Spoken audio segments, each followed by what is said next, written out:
It's me, Joe the Box, the America First Warehouse, most patriotic venue in all the land. I've been doing a little traveling lately. I found myself down in Dallas, Texas. Are you familiar with Dallas, Texas? Very hot, dry, strong wind. I think I got hit by a tumbleweed when I was down there. I wasn't sure. But I love Texas because I feel Texas is probably the freest state in all the nation. Well, I have two incredible friends of mine here at the warehouse. First, I have Chris Bugard, who wrote movies and documentaries. He's going to straighten me out. You can straighten me out anytime you want, Chris. I'm all right with that. Capital Punishment was one of the first documents that came out. It covered the January 6th insurrection and the big lie that was out there right from the beginning. I met Chris when he came, promoted his second movie, was The War on Truth. We showed it here at the warehouse. He's back today, July 9th, 2026, the year of the Lord, to share with us some very difficult truths. Some truths that you are really not aware of because we live our lives under the guidance of God and we look to do righteous things, but beneath the surface is an evil movement that's coming in to your house and your home. And I have a responsibility as the voice in the wilderness to share this information and show this movie tonight. On my left side is a tactical Marine. Hoo-ah. I love the Marines. John Bennett, he has served our country and continues to serve our country, and his story is very interesting. And he's going to educate us on these surroundings that we're not really aware of. I'm going to start with Chris. Chris, how you doing, cowboy? It's Burgard, Joe. Burgard. Burgard. Honey, will you help me with that? I'll work on that tonight. Yeah, it's okay. I've worked with special needs hosts before. Listen, my last name is Vertebra, and I've seen a lot worse. How you doing, Chris? I'm honored to be here, dude. Every day is Christmas. I can't tell you, y'all watch Joe's show. This guy, for years, he's been the real deal. He doesn't talk about doing stuff. You do it. I'm honored to be back in New York with y'all. And I want to thank you, and I want to thank your brother John for coming down to the premiere that we had down in Dallas. It just meant the world to us. I know General Flynn was happy to see you. It was General awesome Flynn when you came down there. General Flynn. Seeing New Yorkers in Texas is a good thing.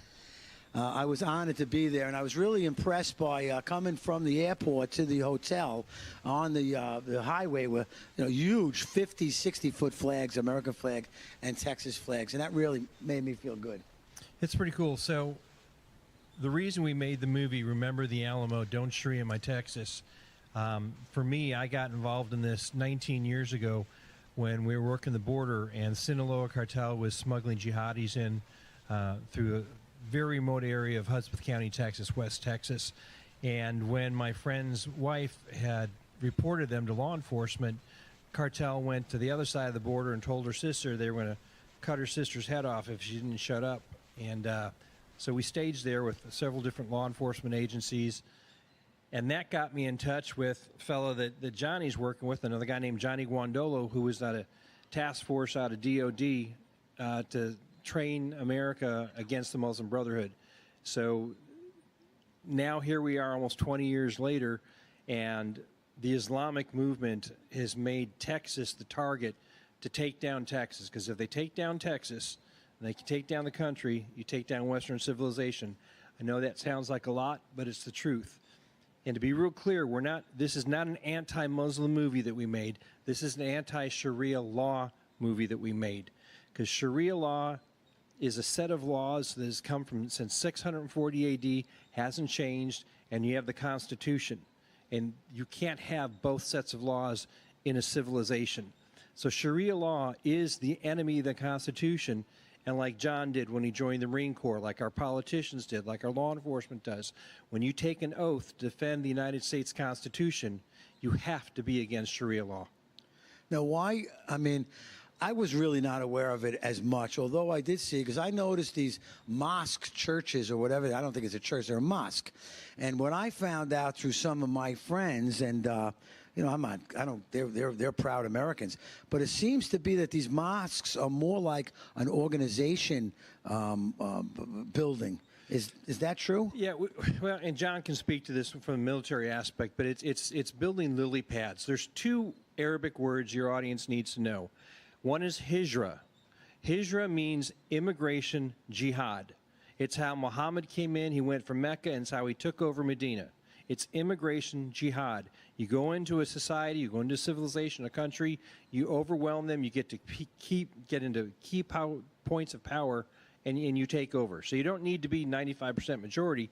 You can do it with 10% of the population. The other word you need to understand is taqiyya. And taqiyya means to deceive, to lie in the furtherance of jihad. So we have lots of folks in the United States of America that love this country, and they're Muslims, okay? They came to America for the freedom that we have, the freedoms that are enshrined in our founding documents, in the Declaration of Independence, in our Bill of Rights, in the Constitution. All of those rights came to us from God the Creator, the Father of Jesus Christ. So if you come here because you love our freedoms, that's awesome. Come here, be an American, but understand our rights come from God, and there is no room for Sharia. So if you're a Muslim living in America, you need to decide where your allegiance is. Is it with the United States of America and the Constitution, or is it with Sharia law? It's hard to really comprehend it. I want to go over to John for a little bit, and I asked the question. Chris jumped on it. I know that through some of my friends that were in Afghanistan and Iraq, that these mosques were really ammunition shelters. I'm wondering if that's what happens, because there's so many of them popping up everywhere I turn. Are they arsenals? You are correct. They're used for other things as well, but you are correct. And the best way to understand it is to understand who Muhammad is and was and who he is to them today. So according to the Quran, it says at least 91 times in the Quran that Muhammad is the most perfect Muslim for all Muslims to emulate for all times. To make Allah happy, they've got to do these things. So if you go back and look and see what did Muhammad use mosques for, and when you do, you see that Muhammad used them for forward operating bases. He used them to store weapons and ammunition in. He used them to plan battles and raids out of, and they also used them to adjudicate Sharia law out of. If he's the perfect Muslim and all Muslims are commanded to emulate him, there's no doubt in my mind today they're using mosques for the same exact things. What I was kind of curious about is when the religion of Islam began, what I understand, it came from Abraham, his son. No. Then please correct me. I don't want to be naive or ignorant. Well, there is that thing in the Bible that says that the Nation of Islam is when they... Haggard. Is Hagar's son, I'm having a senior moment. With Ishmael, when he got banned and he left, that he started that. But where, that may be where the tribes came from. But before Muhammad, there was Arabia, and there was a bunch of different tribes there. Some of the tribes were Jewish, there were Christians coming down from Syria, and there were Arabs, there were multi-theists. They believed in many gods. So you have Muhammad, who's orphaned three times by the time he's 8 years old. He has a horrible, tough time growing up. He's taken in by his uncle Abu, who is the leader of Mecca. And at the time, they're worshiping a variance of gods. One of those gods is a lunar god named Allah. Muhammad goes into a cave. He disappears. They can't find him. His wife wonders where they are. He does this on a regular basis, where he meets an entity that he later decides, after talking to his wife, is the angel Gabriel. But at first he thought it was a demon, and he thought he was possessed, because this demon would put voices in his head. This demon would give him visions, and it scared the heck out of him. I mean, John, you can elaborate on how it started, but that is where Islam started, was a guy named Muhammad, who turns out to be a warlord, who actually marries a 6-year-old girl, getting voices from a entity that he met in a cave that he first thought was a demon, and then his wife talked him into believing was God, and he decided that was Allah. So everything we have comes in the Islamic religion. Remember, Islam isn't just a religion, it's a civilization. But it came from Allah to Muhammad to his followers. Did you study the Quran, John? I have specifically Sharia law, which is, according to Islam, is Allah's divine law. And if you understand Muhammad and you understand Sharia, then you can understand the relationship between Muslims and non-Muslims, what they're commanded to do, and the threat that Sharia is to us as a whole. So a lot of people in the United States today, especially, they have no idea what Islam truly is. So, for instance, I think the easiest way to explain it to people is this way. A Muslim is not a race. It could be any race, could be from any country. A Muslim is what someone simply called that submits to Islam. And Islam is a complete way of life. Social, political, military, every aspect of a Muslim's life is governed by Sharia law, which they call Allah's divine law. These are commands. They're commanded to follow all of them without question. And if you understand Sharia, the Sharia is made up of the Quran, and it's made up of the Hadith or the Sunnah, the words and actions of the Prophet Muhammad, makes up the entire Sharia. So if you know Sharia, you don't need to know and understand all of the Quran because it's all in the Sharia, and they are all commanded to follow, and their entire lives are governed by Allah's divine law. And Muhammad's perfect example, which at least 91 times in the Quran, it says that Muhammad is the most perfect example for all Muslims to emulate and follow for all times.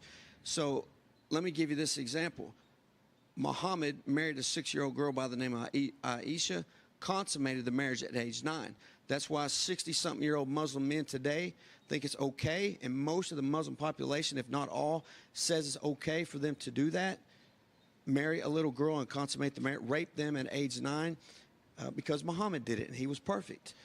Muhammad literally, personally participated, according to the Hadith, the most authoritative Hadith in Islam, which is Bukhari Hadith, literally says that Muhammad personally participated in cutting off, hated, and participated in personally cutting off the heads of 800 to 900 Jews at the Battle of the Trench. He sounds like a rough guy, I'll tell you that. We're going to be back in a couple of minutes with both these gentlemen, educating on how to protect yourself and learning about our movie.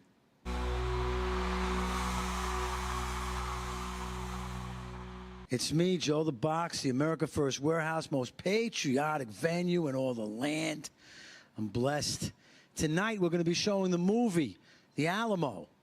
Don't Sharia my Texas. I feel like don't Sharia my New York. I want to hear from Chris about the movie, what it's about, and what's in it. Chris, what do you got? So the movie Remember the Alamo is it's for the whole. It's based around Texans and how we live and what's happening in Texas. Like I said earlier, Texas has become the target for the global Islamic Jihad. And there's reasons for that. We're the belt buckle, the Bible Belt. We're the energy capital of the nation. And we believe in God and we believe in country. And not to disrespect any other states, but there's just certain things we just won't tolerate. You will never see Muslim rape gangs happening in the small towns of East Texas where I live. It just won't do that. Our buddy Tommy Robinson is in the movie. He talks about his cousin Jeanette, how she was 13 years old and woke up to being raped by a room full of bearded Muslim men, and then no arrests were made because the police didn't want to be considered racist. And then what happened is it got farther on under Sharia law, and you see in the movie, raping a kafir girl. Kafir would be infidel, whether she's Christian, Jewish, she's a non-believer in Islam. It's okay to rape that girl under Sharia law. So when you get enough folks to follow Sharia law in the state, local, and federal government, these laws are no longer carried out. Children aren't protected. That's happening in the UK. You'll see Tommy in the movie. You'll see the entire history of Muhammad. We've taken the entire Surah, which is the biography of Muhammad, and put it down to a 7-minute cartoon. You have to understand who Muhammad is to understand Islam. There's a deception that goes on. People think if you read the Quran, you understand Islam. Islam is not like Christianity. Christianity, you read the Bible, you understand Jesus Christ, you understand who God is. In Islam, you need to read the Quran, which is 14% of the religion, the hadiths, and as John said, particularly by Bukhari, and you need to read the Surah. I would recommend to all your audience, start with the Surah, because if you understand who Muhammad is and what he went through in his life, you get what Islam is. That's portrayed in the movie. What you're going to see in the film is a lot of Muslim imams and folks speaking out what they want and how their intended mission is to take down the United States of America from the inside. They're following the agenda that was laid out by the Muslim Brotherhood years ago. They told us what they were going to do, and nobody in our federal or state government has done anything to stop this. In the movie, you're going to see we ran against Muslim Brotherhood and the Council on American Islamic Relations in my daughter's school district. They tried to put Sharia law in there. Churches came together. Town came together. Went to school board meeting, presented exactly what's happening. 5-0, liberals and conservatives came together, and they kicked CARE out of that school district, because the First Amendment is the clear boundary line of where we are in this country. If we have the First Amendment, then we have constitutional law. If we don't have the First Amendment, and you're going to punish a kid because he wants to make a cartoon that has Muhammad in it, or Jesus, or Abraham, any of those things are illegal under Sharia law, then you're living under Sharia law. So that's why that's our line in the sand. You'll see that in the film. You'll see testimonies and stuff from Lara Logan, Joe Burkett, John Bennett, John Guandolo, General Flynn, Alan West, Tommy Robinson, Alex Jones, Rick Green. You're going to see Americans and you're going to see Muslim folks just showing where their positions are. And what you understand from that after seeing the movie is that Islam is not a religion. Islam is a civilization. It is a political system, an oppressive political system with its own set of rules called Sharia that hasn't changed since 640 AD. And if we do nothing, Texas will become an Islamic state in the not too distant future. They want an Islamic world. That's what I understand. I believe, and I'm very happy that I am awake here at the America First Warehouse. We will continue to push this narrative. We want you to see what's happening. Islam is a civilization. It's not an American civilization. I love America. I'm not going to let it happen. There are ways we can do it and protect ourselves. John Bennett, he's part of, I'm going to have to read this, Allied Special Intelligence Group 2. That sounds pretty special to me. John's job, and I'm going to help him here in New York, is we're going to organize police officers and veterans and other organizations for John to come in here and train us. John, can you tell us about this training and what you're going to do with it? Yeah, absolutely. So we train folks all over the United States to fight back against this, one of the greatest threats that the United States has gone against for a very, very long time. Right now, we're at war for the very soul of this nation.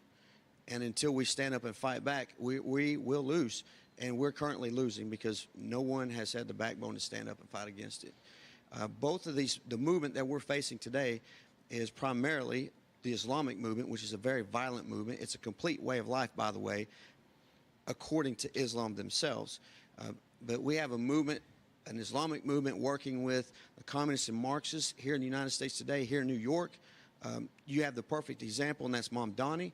He's a communist, Marxist jihadi is exactly what he is. That's what we're facing today. And their goal, their coordinated goal, they've been working hand in hand with each other for decades, is to destroy this constitutional republic and replace it with one of those two forms of totalitarian types of government. And both of those movements working together, both of them have doctrine, they've got strategy, and they've got written plans to operationalize that strategy. And that's exactly what they're doing in the playbook that they're using. And they've been doing it with impunity. Nobody is standing up and saying, nope, not today.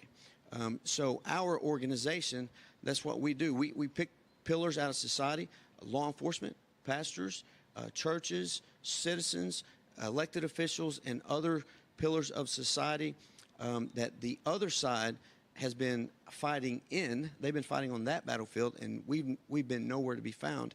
We've engaged in those same battlefields, and they are destroying us from within. So our organization goes to counties and states and train all those different entities on how to legally and lawfully, but very creatively, delay, dismantle, disrupt, and annihilate those enemies, push them out of our communities, fortify them, and then go to the next communities until we've got them completely pushed out and reinstated a constitutional republic form of government at the local level all the way up to the national level. We push for America First candidates continuously. And I brought many in. I've tried to give them a voice, get it out there. The GOP and the Democratic Party seem to be kind of like working hand in glove with it. So you would come in and you would look for, I guess, the 3%ers type, right? The people that are willing to stand up and fight. Or how do you convince somebody that it's coming and you need this training? So we come in and just give them the truth. You see, the American people as a whole have been lied to for generations.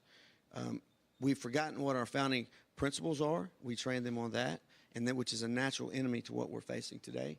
And in addition to that, we give them the truth.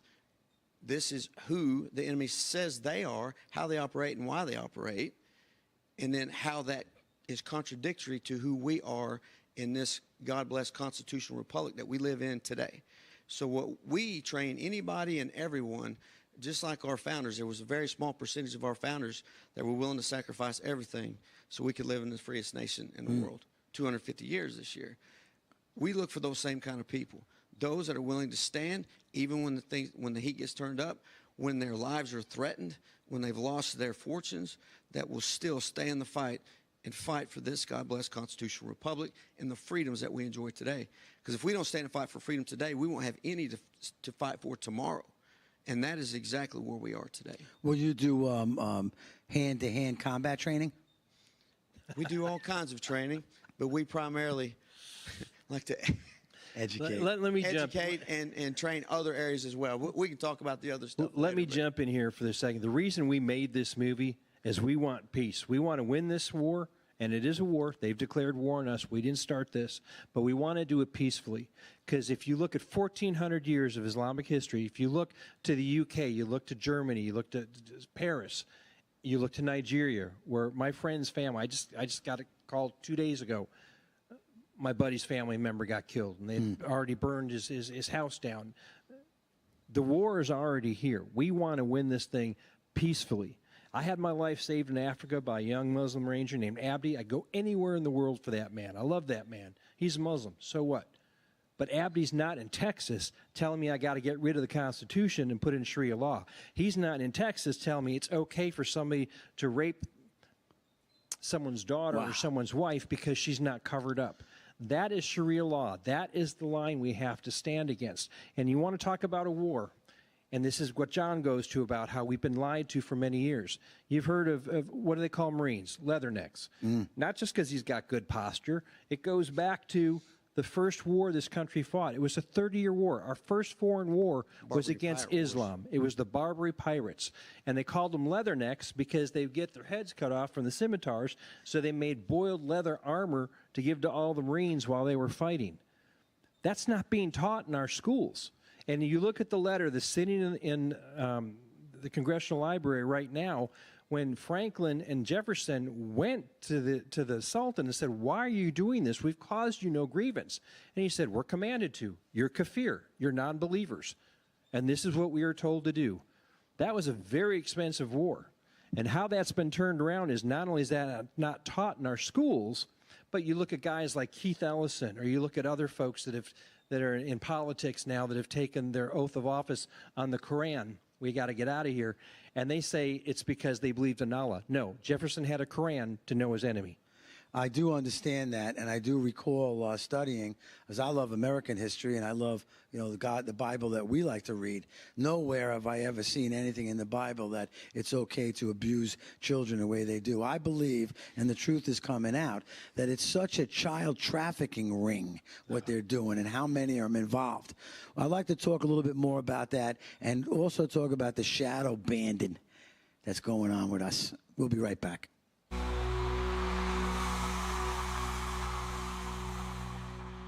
I'm back. Joe the Box, Chris, John, great patriots that are not afraid to put it on the line like our founding fathers, and honestly, like me. I feel so strong that Jesus is moving me. And we just had a little off discussion. I want to talk about two things with these gentlemen. One, Chris and his movie and how it's being shadow banded all over the place. And I want to come back to John and explain to us a little bit more about this Muslim religion versus the Islamic civilization. Why don't we start by that? You were talking in the break here, and I felt the same way. I didn't really know where Islam came out of our Bible. I studied the Old Testament. Mostly I spend my time in the Gospels, but I never really saw where that came from or how something so hateful and evil could even come from God. Yeah, so absolutely can't. So the biggest narrative that's out there right now from the Islamic world is they try, especially here in the United States, to use our First Amendment against us. They all say, well, we all serve the same God. This is a religion. It's a complete way of life. It's a complete way of life that uses a deity to advance its violence, is what Islam is. But they say, well, we all serve the same God, so they convince churches, pastors, Christians, others to actually defend Islam for them when they say that. The problem is, or the issue is, those churches and pastors and even Jewish people that are protecting Islam in America, they have no idea what they're talking about. We don't all serve the same God. For instance, let me ask you this: how can Islam be part of one of the great Abrahamic faiths, which would mean we all serve the same God? How could it be the same God that we serve when our God, the God of Abraham, Isaac, and Jacob, says, "These are my chosen people," talking about the Jews? How could it be the same God that in Islam they're commanded to kill all the Jews and all the Christians? It can't be the same God. And they'll tell you in Islam they believe in Jesus, but most Christians don't have enough spiritual discernment to say, well, what version of Jesus do you believe in? Because they do believe in Jesus. But their version, Islamic version of Jesus, is he was a prophet, but he was a lower prophet than Muhammad. But they will tell you Jesus is going to come back. But what they won't tell you, at least the ones I run into, some of them will, they believe Jesus is going to come back, but he's going to come back and he's going to throw all the non-Muslims into hell. Again, how could that be the same God we serve that said, "These are my chosen people," be the same God that sends Jesus back as a Muslim to throw all non-Muslims into hell? It's not the same God.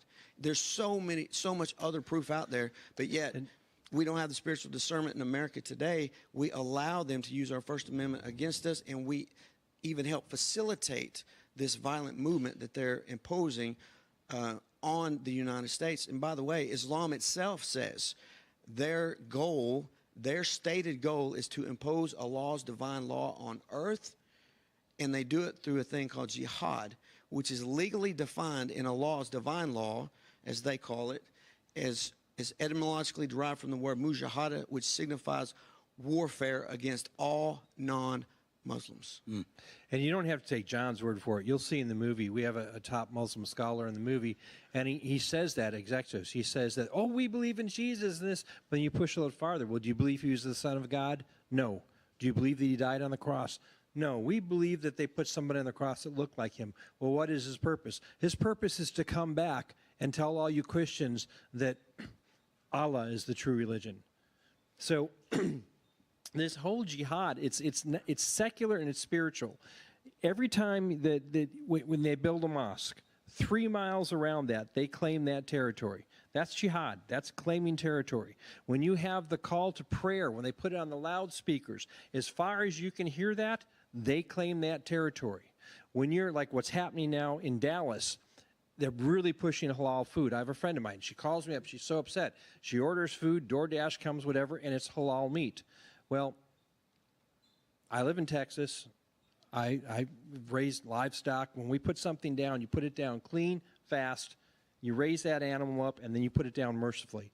And halal, it doesn't happen that way. They slit the animal's throat. The animal dies painfully. The animal dies they go into convulsions, all sorts of things. They're screaming. The animals behind it hear it.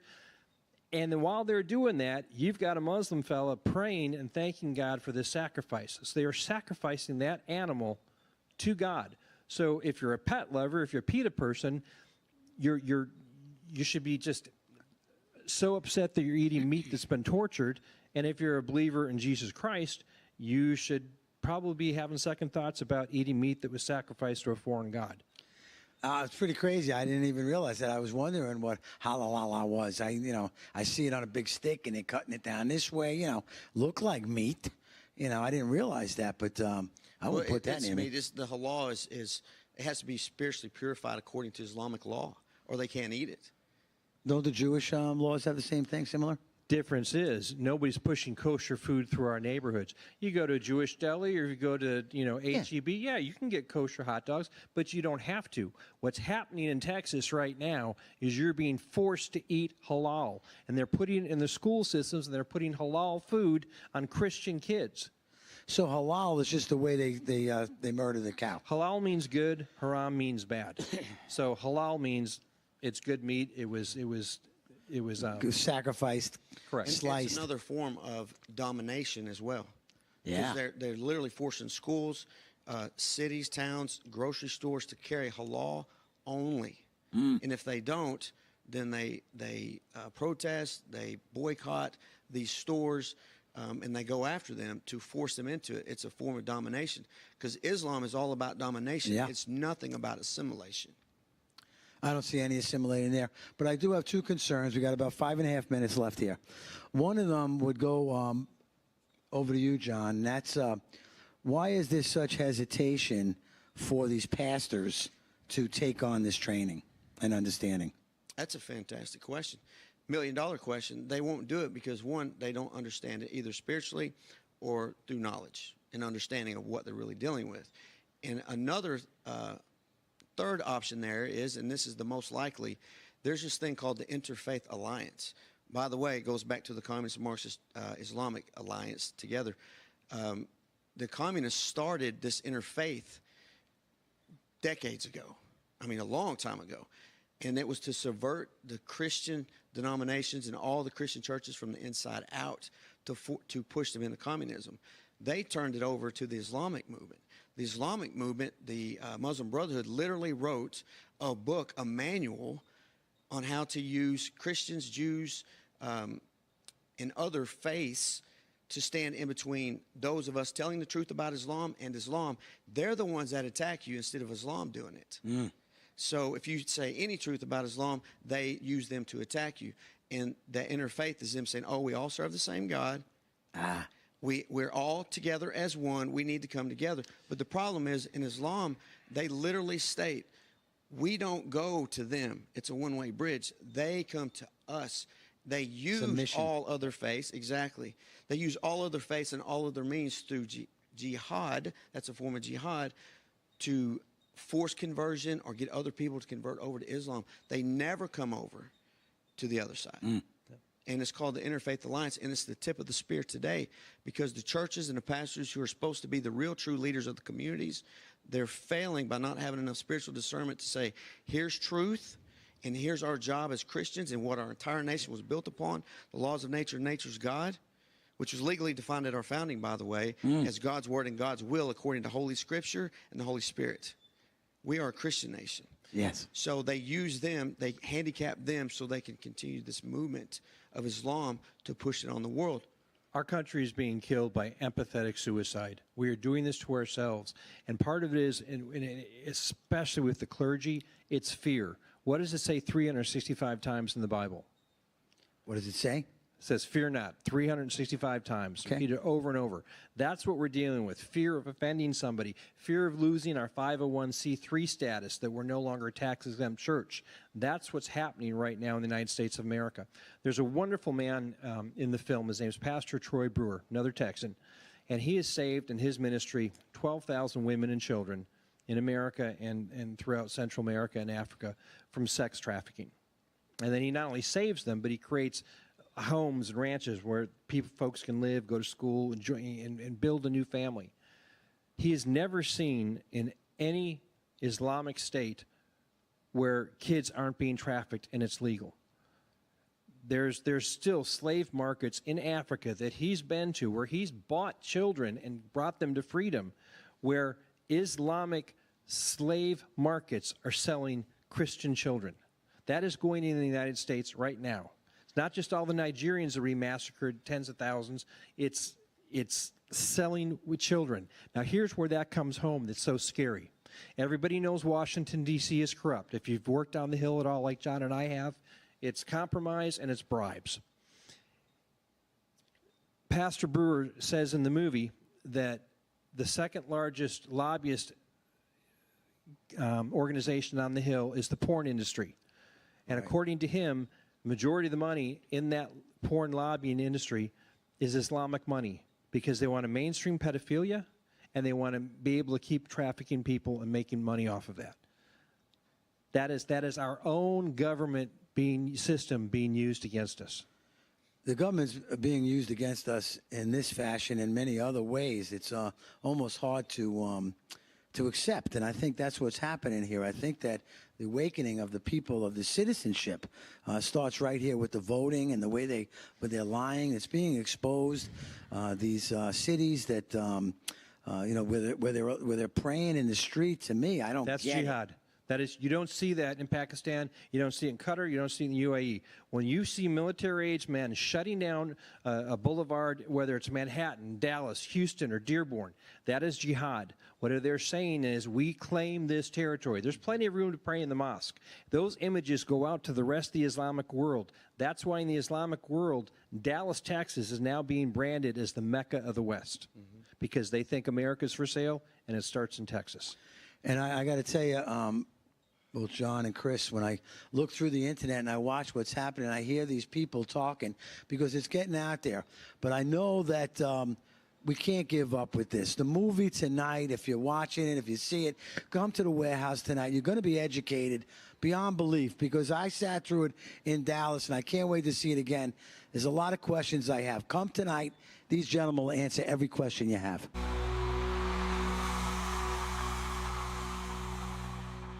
It's me, Joe the Box, back here at the America First Warehouse, the most patriotic venue in all the land.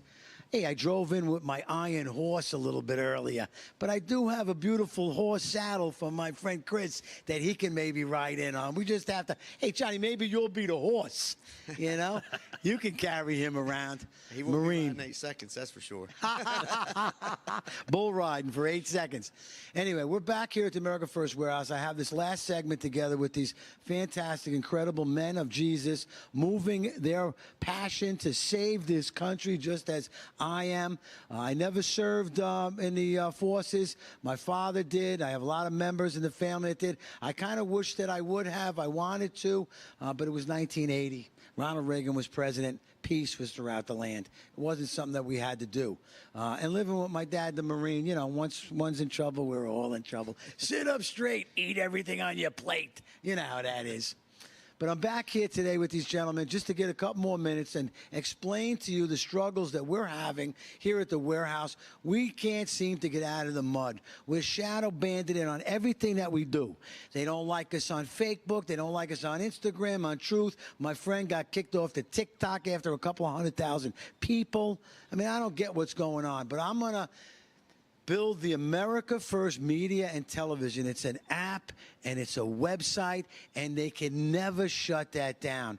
We want to eventually show that movie on the platform. We're going to work out those details. There's a few other big distribution companies that I'm familiar with that carries good Christian-based films and are looking for things like this film for their network. Chris, you had told me, you sent me a cartoon. I enjoyed it so much. It was a little beautiful little Texas girl. She jumps off the horse and she saves somebody from being thrown over the roof. And she's just the American way. And she's bringing it away, explaining to everybody how simple this is and what is happening. But I do know this, Chris, they're not letting you out with that. That cartoon is so cool. It should be on every Sunday morning.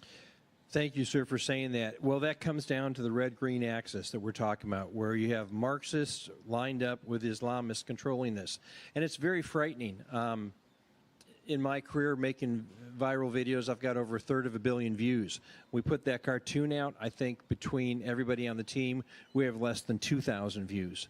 And that comes down to, and it's right out of the Marxist playbook. In the old days in Russia, they put you in a gulag. They kill you. They put you in prison. Here, all they have to do is just shadow ban you. If your stuff doesn't get out, it doesn't get there. I could put a picture of my cat on my Facebook not too long ago. I get a couple thousand views. I have 2 views on my Facebook right now of that cartoon. I was one of them. Yeah. I loved You were it. one of them. But I was this, the other one. this, and we address this in the movie. Remember the Alamo? Don't you read my Texas? The disconnect between reading the actual books, the Hadiths, the Quran, the Surah, and what's on the internet it's completely way sided to get people to be pro-Islam. And I'll just give you one example. Yeah, it's true. In the Surah, as Muhammad lays dying, and there's back and forth discussion as to how much is due to the fact he had been poisoned by a Jewish woman because she wanted to see if he was really a prophet, and he said she thought if he was really a prophet, God would stop him from eating the poisoned lamb shoulder, but he ate it anyway. Anyway, as he's laying dying on the lap of his favorite wife, Aisha, who's now 19 by this time, he says two things. He says to make sure that Islam is the only religion in Arabia, and he tells his staff to keep paying the bribes to the ambassadors of the Jews and the Christians. All right, that's written. That's in his Surah. That's his biography. But if you Google it and you put in, what were Muhammad's last words, it's something to paraphrase, well, he wanted the world to know that women are equal and we should all make friends with the Christians and the Jews. So if I'm wanting to find out about Islam, and if I don't have these documents in front of me, I'm going to go Google it, and you're going to go, oh, there's nothing wrong with that. He wanted peace for everybody. That is an information war. That is fifth-generation war. Knowledge is power, and right now we are living in the greatest information war this country's ever been a part of. Fifth-generational warfare written by General Flynn. Now, John, shadow bandit for Chris over there. You're trying to get a word out. You're trying to train. How are you reaching these people to organize so we can help you? Because I'd love you to come back. I have a couple of, we have 2-3 gun ranges that people practice on. One of them you have to be special permitted in order to get in. That's the one we got in with Bobby, Rob Moore's, and fired away. So how do we help you organize that? And what lists should I get? Or because I really want my people to start calling, and I want to set up a date, maybe as early as October, September, for you to come in. I can give you a room of 100 people. Yeah, we'd love to. So basically right now, because we too have been shadow banned, kicked off the internet. I mean, it's been unbelievable. We have a website up right now. It's a clean, very simple website because we vet everybody that requests training for obvious reasons. It's a big security issue. We've had our lives threatened. Our families' lives have been threatened. So we're very careful, and we vet anybody and everyone that requests training. So they can go to our website at www.asig2.com, and they can request training from there, and then we will vet them to make sure, they're not right. Well, they shouldn't be, and then we'll call them. I would have everybody come to whatever site we set up, and you would get that information so you could do that vetting process. I'm assuming maybe it's a little bit better than the Graham Plattner process of that they vetted that guy up in Maine, right? Yeah, definitely, no doubt about that. But yeah, I mean, we could do that as well. You just give us a list, we'll vet them, let you know if we got anyone trying to sneak in, and then we'll come and train your community. No, I believe that there's going to be a very strong interest in that, especially after we start sharing this movie. Now, the movie itself, how do we get that movie, or how other people get that movie, Chris? Just go to rememberthealamomovie.com. Rememberthealamomovie.com. Remember the Alamo is a couple of different movies were done with the Alamo. Now, you feel that this is the last fight, like the Alamo standing? So, we named the movie Remember the Alamo for two reasons. When the training came to Texas, and I'd been part of the training and seen it all over the country in the last 20 years, I've never seen any community stand up in defiance, come together as quick as they did just in the first hour of the presentation. And so Northeast Texas isn't Dallas-Fort Worth. Dallas-Fort Worth, they've built 24 mosques in 24 months. Now they're spreading out into East Texas. Well, where I live, the most political question somebody will ask you is, what church do you go to? Not do you go to church, but what church do you go to? So now they're wanting to put a bunch of Islamic centers out by us, and we don't have that population. We've got some great Muslim folks that have lived out with us for over 40 years, and Malik told me, he's like, Chris, I don't know why they're here. He says, why are they going to build a 9.5-acre facility? If we had 80 families, maybe I could see. I'm like, well, Malik, how many do we have? He goes, in 2 counties, maybe 6. You know, so it's all that you build it and they will come. Well, this is different. This is East Texas. So remember the Alamo comes from remember who we are. You know, our ancestors, and one of mine in particular, died at the Alamo defending a church, not a mosque, okay? 13 days they were under siege. In 90 minutes, they were all killed, every single one of them. Colonel Travis drew a line in the sand and said, look, if you want to leave, you know, you can leave. If not, if you're with me, step across the line and stay with me. Everybody except one person stayed, okay? What that 13 days and 90 minutes did was it allowed General Houston to gather and train an army so that 46 days later, he took on Santa Anna at the Battle of San Jacinto, and with an inferior numbers force, beat them, decimated them in 18 minutes. That's where we are now. We've lost the battle. The Islamic world thinks they already own Texas because they own our, according to them, they own our politicians. But Texas has not yet awoken. When Texas awakes, when they understand what's going on, Texans come together, and we will San Jacinto the hell out of Sharia. We're going to save Texas, and then Texas is going to be that city on the hill that sets the example what every other state in the Union does. There are 57 Islamic countries in the Organization of Islamic States. There's only one Christian country that's still standing, and that's us. Right. And I really want that to happen. One of the things that that kind of comes to my mind all the time when I see the Muslim women is, don't they feel like suppressed? Don't they feel like, do I got to keep this on my face? Why can't I talk? Why can't I eat? Why can't I live a life normal? Doesn't, I mean, I don't get it. Or is that part of the submissive? I mean, that's a very prophetic statement that you made. They do. They have been brought up in that and forced on them. And some of them will even say, well, I choose to do this because I want to. They don't. They're all oppressed, suppressed, and it's all done by the Muslim men, because in Islam, women are only worth half a man, and their property considered property. So women especially need to be pushing back on this. Non-Muslim women need to push back on this.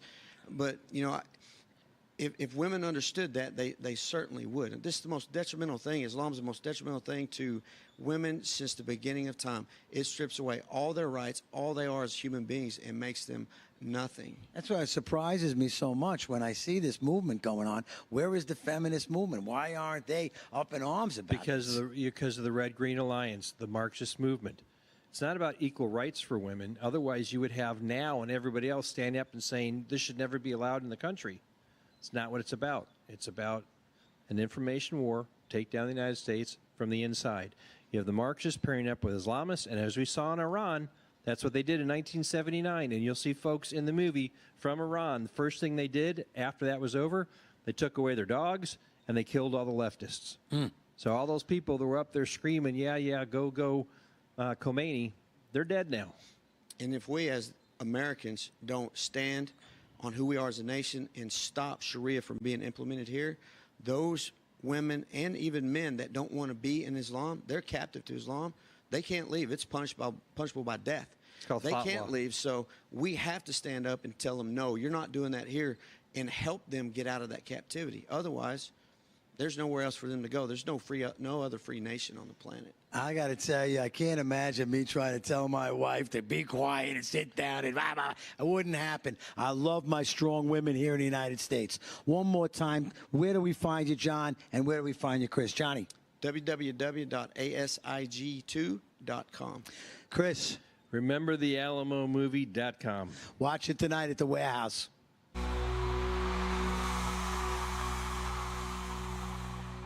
Oh, it's, I got to tell you, it's so good to be back, and as I'm learning, as much as I think I know, I'm learning along the way from the both of you, as you continue this fight in it's in Oklahoma, and whether it's Texas, and whether I'm there with Zohran Mamdani in New York City, that is single-handedly trying to take down New York.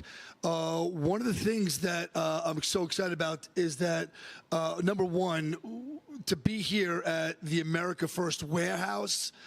If you are in the Northeast, whether you're Long Island, New York, New Jersey, please go to our website. It puts out everything that we're doing. At the AmericaFirstWarehouse.com, you will see the playbook of all the events that we have. And tonight we are going to be showing this movie.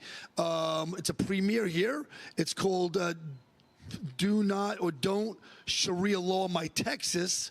And I can't wait for the full explanation of this, because it sounds like to me this is like, and this behind the scenes you were showing me this cartoon which was so cutesy, but at the same time the messages that you showed me, and I can't wait to share this with my followers. Yeah, the cartoon it's a little Disney type commercial. The heroine is a 9-year-old little cowgirl, and the whole movie's we're not against Muslims. We don't want to hurt anybody. I had my life saved in Kenya 20-some years ago by a young Muslim ranger, Abdi. I go anywhere in the world for him. Abdi's not in Texas trying to get rid of the Constitution. Abdi is not in Texas trying to tell my daughter she has to wear a hijab or a burqa. What you see in that cartoon is who we want to go home is the people that push gay guys off of roofs, people that stone women for whatever reason they want, whether it's feigned adultery or just disobedience. We want people to go home that want to wreck the Constitution. It's really simple. We shouldn't even be having this discussion. The Constitution is the law of the land for America. It's what makes us who we are. It defines us. At the Alamo, 189 guys died defending a church, not a mosque, okay? To put in Sharia. Sharia is a set of laws that come from 640 AD. They haven't changed. It is the enemy of the Constitution. Therefore, any cop, any military person, any politician that's ever taken an oath to defend the Constitution, if you're not doing that, if your efforts are supporting Sharia law and the spread of Sharia law, which is happening all over the country, especially in Texas, you're in violation of that oath. That's terms for immediate termination from office, never be able to run again, and possibly criminal activity, criminal penalty. That's what's going on. So the movie that we're going to see tonight, is it more of a documentary, or is it more of like going into like a theater and seeing an actual movie? It's like going to theater and seeing an actual movie, which is a documentary, but you won't see it in theaters because they're all afraid. Regal Theater, Cinemark, they won't have us in there. The movie stars some great folks: General Flynn, Lara Logan, Joe Burkett, this Marine sitting on the other side of me, Colonel Pete Chambers. The movie, it'll knock your socks off, but it's also got some comedy stuff in it because we have a comedy skit in it. And the true story behind the comedy skit is the day before we went to film, the lead actor quit because his family was afraid he was going to get killed for making fun of Islam. How does that happen in the United States of America, that someone's afraid to be funny because they'll get killed by a religion? What is Islam? When we explore it, Islam is not a religion. Islam is a civilization with its own set of laws, which is Sharia. Social political system. Yeah, it's very violent social political system. So, in either one can answer this question. In your opinion, today, where we're at, are more Americans waking up to what this is and saying, "Oh my God, thank God we finally waking up"? Or is it too late? Are people not waking up? Are we winning? Are we losing right now? In either one of your opinions, we're absolutely losing. But the reason we're losing is because, and John, correct me if you think different, is because people are not awake. The reason we made this movie Texas-centric isn't just because our ranch is in Texas. It's because Texans, no offense to New Yorkers or Dearborners or Minnesotans, Texans, when they find out what's going on, they're like, hell no. They stand up. Where I live, the most political question you can say is, what church do you go to? Not do you go to church, but what church do you go to? They may have built 24 mosques in the Dallas-Fort Worth area in 24 months, but that's not going to happen in East Texas. So Texas is going to come together, they're going to stand. And the reason this is the name of the movie is Remember the Alamo, Don't Sharia My Texas. 13 days, and then in 90 minutes, everybody at the Alamo was killed. But that gave General Houston enough time to rally the Army, train the Army, that they defeated Santa Ana in 18 minutes. So, yeah, the Islamic world thinks they own Texas right now. They truly believe that. That's the Alamo. They haven't seen San Jacinto. Has the country forgot? We will never forget what happened in 9/11. Have they forgot? I think a lot have. A generation has passed, and a lot of folks aren't even paying attention anymore. A lot of kids don't even know what 9/11 was, because the other side, the Islamic movement, coupled with the communist Marxist movement, have literally tried to rewrite and for the most part have controlled the narrative on making people forget about 9/11 or they'll capture the narrative and say, well, we Muslims, we don't believe in what happened, but in reality they do. Otherwise they would not be following Islam, because Islam commanded those jihadis to do what they did on 9/11 when they murdered thousands of Americans. And I agree with Chris. We're on the losing side. We're at the edge of the cliff right now, about to be pushed over. It's time to dig our heels in and say, nope, not today. We're going to stand and fight for this God-blessed constitutional republic with everything that means. We will not go down, because if we go down here, there's nowhere else to go. You have 5 children, correct? I do. Boys, girls? 3 boys, 2 girls. 3 boys, 2 girls. I'm sorry, 3 girls, 2 boys. 3 girls, 2 boys. It's okay. I'm dyslexic too. Thank God I got 1 and 1. You have children? I do. Yeah. Boys. That's why girls? we're doing this. Boys, girls. We're doing this. What do I you don't got? want to see my grandkids wearing hijabs. Yep. Okay. I don't want to That's right. see. You have to understand, when you understand who Muhammad is, you understand what the religion is. The reason our buddy Tommy Robinson in the UK, they blew up his car 3 times, tried to break down and burn his mom's house to the ground. His cousin Hannah gets raped by a room full of Muslim men. Nobody gets arrested.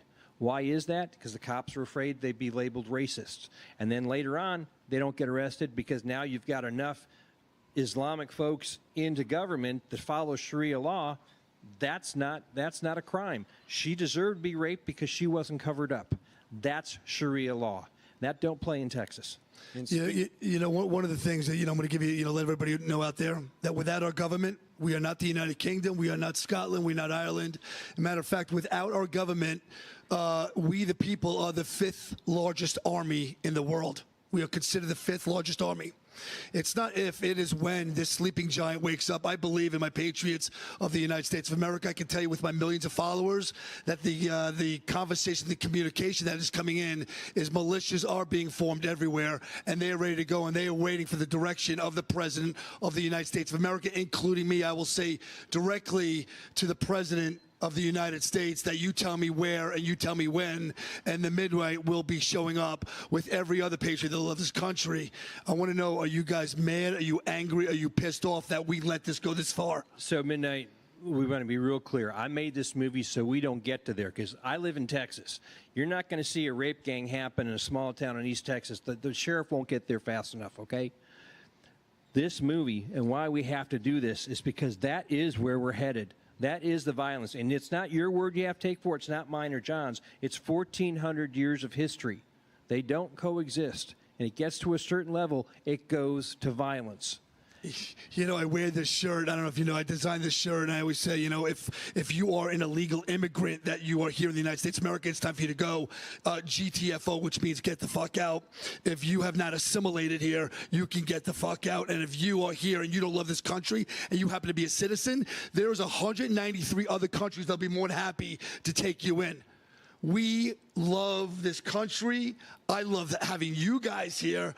I got to tell you, I want to scream from the tops of mountains. I would hope that we can follow your direction and do this peacefully through your vision, through your movie, through your experience.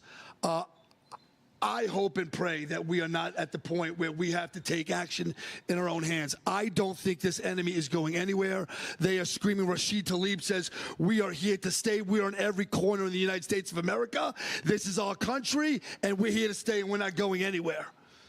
So you tell me, how do we peacefully do this when they are so entrenched in here and they're getting political positions that we have allowed this to happen? First steps. John, you want to go first?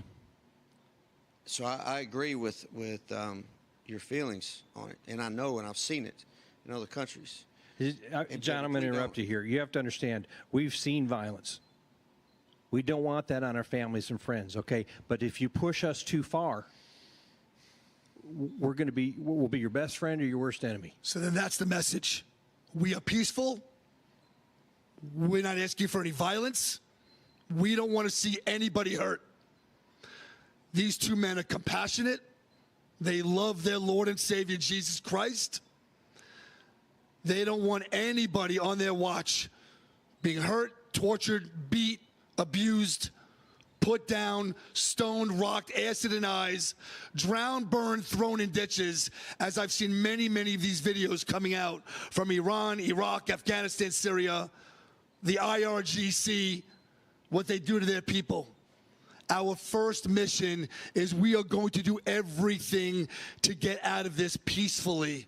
And through the knowledge and the love and the compassion of these two men that are on the stage, and I'm sure with the heart and soul that you put into this film, that is what your message is, not only to the United States of America, but this is not only America's fight, this is the world against this ideology. This is the only God that I know that exists that tells their people that if they do not convert to what we are in Islam, that we are considered infidels and we have no right here to be in the United States of America. We've got about 30 seconds left. You guys want to tell everybody else where they can find you and whatever last thing you want to promote. Yeah, absolutely. So take action. You got to do it today. You got to do it locally. Go to www.asig2.com and sign up for some of our training. And we'll train you how to legally, lawfully, but very creatively delay, disrupt, dismantle, and annihilate this enemy and form a Republican, a constitutional Republican form of government, again at the local level, and fortify it so the enemy never comes back. Remember the Alamo movie? Remember the AlamoMovie.com? Remember the AlamoMovie.com. You've been live here with the Midnight with my Patriots, my soldiers. We are out. Woo!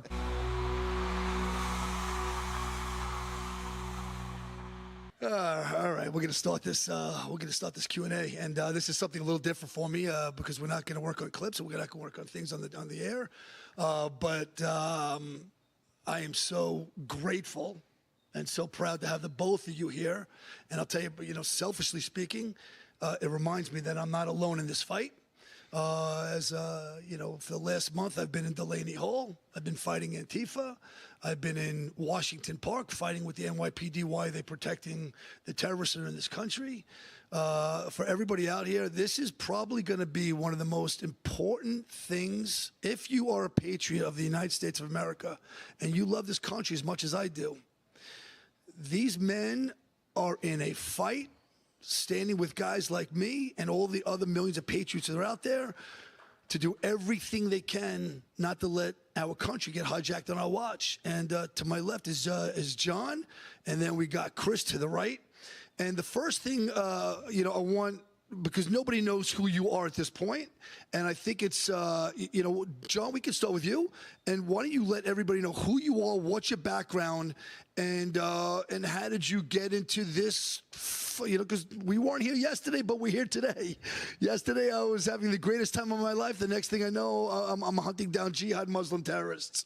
I don't know how this happened and how I became this person. But John, why don't you tell us first where you started, your background, and how you got to this on the stage from right here.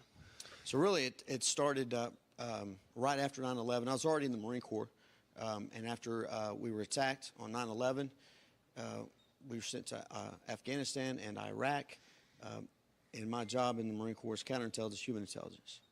So we were in the villages with with Muslims in these countries, and what we were taught before we went in there was almost the exact opposite of what they were telling us in regards to why they do what they do, what social political system they live under, and what they truly thought of us. So when I started sending information up the chain saying, hey, something's not right here, we need to know who our enemy is, because that's basic U.S. warfighting doctrine. You can't defeat the enemy until you know who they say they are, how they operate, and why they operate. We need to reassess this and figure this out, or we're going to lose people. I'm a little confused. You're saying that your direct superiors are telling you one thing, but the people that are physically living in the countries that we are there combating against are telling you another? So what is your superiors telling you, and then what is the truth? So, and basically the superiors, the chain of command, say, just shut up and do your job. Well, my reaction was, well, I am doing my job. It's called counterintelligence, counterterrorism. We can't defeat them until we know who they say they are, how they operate, why they operate. basic U.S. warfighting doctrine. Like, just shut up. Don't make them mad. We need them to help us take out these other individuals. And I'm like, well, they're saying something totally different than what we were taught, and we need to figure this out. And they're like, no, just go do your job. So literally, the Muslims that we were put in the villages with were telling us something totally different. So I'm taking all the stuff in. Our own government was saying, no, we're going to win their hearts and minds. Just do whatever. Don't show them your feet. Don't do this. Don't do that. Ridiculous things. So when I got done with that, I got off active duty out of the Marine Corps. Did 13 years on active duty in the Marine Corps. Did 8 years in the Marine Corps Reserves. When I got off active duty, my first job was with the Sheriff's Department and then the Drug Task Force. And while I was there, I had already started learning more about the true Islam and what Sharia is and who our enemy is, and trying to warn everyone still, even then, we got to do something now before they come here. We fought them over there to keep them from coming here. And it was pretty much the same thing. Deer in the headlight looks. We don't know what you're talking about. So I went over to the FBI's Joint Terrorism Task Force, and they said, well, our primary goal is worrying about white supremacists. I'm like, okay, fine, but this is the Joint Terrorism Task Force. What about the jihadis and the terrorists that are here already? And I already had a list of them that were there. They're like, no, don't worry about that. This is a bigger issue. You got to worry about this. Deer in the headlight looks. So I'm like, okay. So I decided I need to do something. So I ran for elected office to be the state representative. And I won, and I used that platform to tell the whole world and everyone in my state, here's the problem. We're facing this. We got to do something about it. My own Republican colleagues, by the way, so-called conservatives, attacked me in addition to everybody else. So they attacked me, and I fought with Hamas, doing business as the Council of American Islamic Relations for years. In the legislature, I got out of the legislature, and then I became the chairman of the Oklahoma Republican Party, and I used that platform as well to say the same things, and got pummeled and beat up even more there. And then within that time frame, I was working with some other colleagues, specifically on the communist, Marxist, and Islamic threat as well. So I started working with them full time, which brings us to here today. Well, first of all, I want to make, and I never ever want this to sound cliche. Thank you so much for your service. Okay, and I implore everybody out there that when you thank a member, who fought and put his life on the line for this country, you don't just say it and repeat it like a parrot. You say it with your heart and your soul, because the reason why we live free today is because of men like this. So, but with that said, my question before I get to Chris is, you go overseas, you see things that probably are unimaginable. You know the threat that is happening over there to the women and the children that are there. It's not necessarily here yet, but you come home, you are now putting yourself into these political powers, the political positions, and everything that you fought for to keep them over there is now, let's fast forward this now to 2026. It is the #1 threat, according to the President of the United States of America, the #1 fight, the #1 threat that this country has ever seen in its life, before World War I, World War II, before the World Trade Center, Vietnam War, Korean War, you name it. Pearl Harbor is the invasion and takeover of the very same ideology that you fought thousands and thousands of miles away. And how does that personally make you feel right now, where we are as a country? I'm sickened by it, but infuriated, but it's a righteous anger. There's no doubt I and others were brought together, remnants been brought together to fight back against this evil cabal that we're fighting today, because we are literally at war for the very soul of this nation. And the enemy that we're fighting is an evil cabal of a communist, Marxist, and an Islamic movement together that are seamlessly tied at the hip from the ground level to the international level.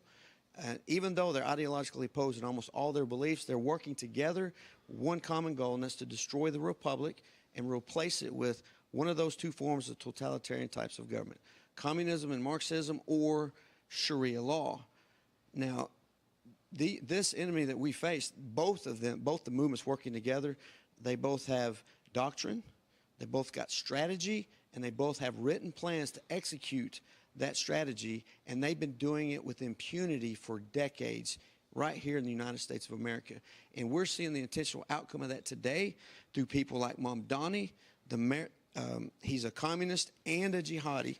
We've got people in the U.S. Congress that are communists and jihadis. They're in our police departments, their sheriff's departments, they're in our federal law enforcement.